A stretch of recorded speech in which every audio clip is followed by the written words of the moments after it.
Yeah. I mean, the thing is that the right architecture, environmental or not, for cars is actually electric. It's just like the acceleration is better. You can just charge it at home. I mean, like imagine if you had a gasoline-powered cell phone. It'd be a pain in the ass. Right. You know. That'd be so. Go to the gas station. Go to the gas station. Charge fill up up your cell phone. That's a great. Speaking of cell phones, gas stations are awful. Like, who wants to go to the gas station? how much thought have you? Because there's always these rumors, and I've contacted you about this before. But there's always these fucking YouTube videos where they're talking about a Tesla phone, that releasing a Tesla phone. No, we're not doing a phone. Have you ever thought about it? I mean, we could do a phone since, like, we like the operating system in the Tesla. It's Linux based, but we've written a massive amount of software on top of that. So, like, probably Tesla is in a better position to create a new phone that's not Android or iPhone than maybe any company in the world. But it's not something we want to do unless we have to or something. What would be the situation where you would have to? Well, I think if Apple and Google / Android started doing really bad things, like, I don't know, like censorship of apps, or I don't know, just treating people like just being like gatekeepers, that in a really bad way, then I guess would make a phone.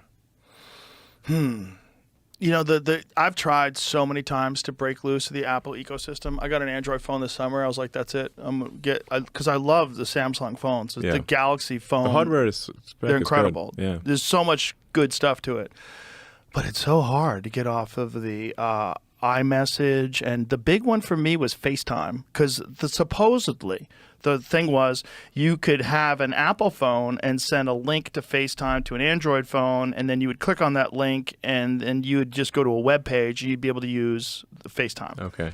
It doesn't work. Okay. I tried to do it to myself. So I had an iPhone in one hand and an Android phone in the other. And I'm sitting there with full Wi-Fi and full cell phone service, and I'm sending myself invitations for so FaceTime. You just can't communicate between them. It wasn't You can't do a working. video call, basically. You have to use WhatsApp. You have to use WhatsApp or Signal. You have to use something else that allows you to do that, or Instagram allows you to do it. There's like different ways you can make video calls outside of it, but it's inconvenient.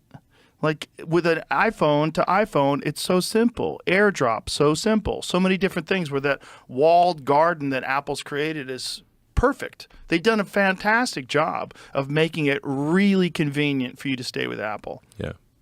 I fucking tried. I gave it a go for like a couple of months. I'm like, I'm just gonna go straight Android. I'm gonna use Signal for my messages. And then I hear that like Signals might be compromised. Like I've talked to like people that like the government can read Signal messages. Like, oh, the government, if it tries hard enough, can read Signal messages. They can read anything. Yeah. All they need to do is have your phone number. Yeah. Yeah. The illusion of privacy is essentially out the window, and that should scare people more than it does. It really should. Because it's like, who are these people that have access to all this stuff?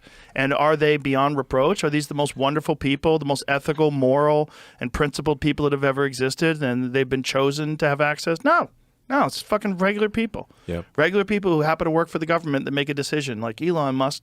Let's see what the fuck that guy's texting his friends. Let's check it out. Yeah, pretty much. Bizarre. Just so bizarre. And the alternatives are you can get some wacky phone, some de-Googled phone that fucking none of the apps work. It's real sketchy. Your GPS is fucked. Like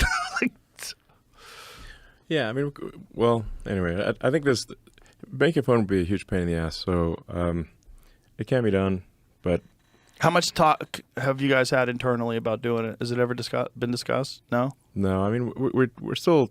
Our focus is making great electric cars, solving autonomy so the cars can drive themselves.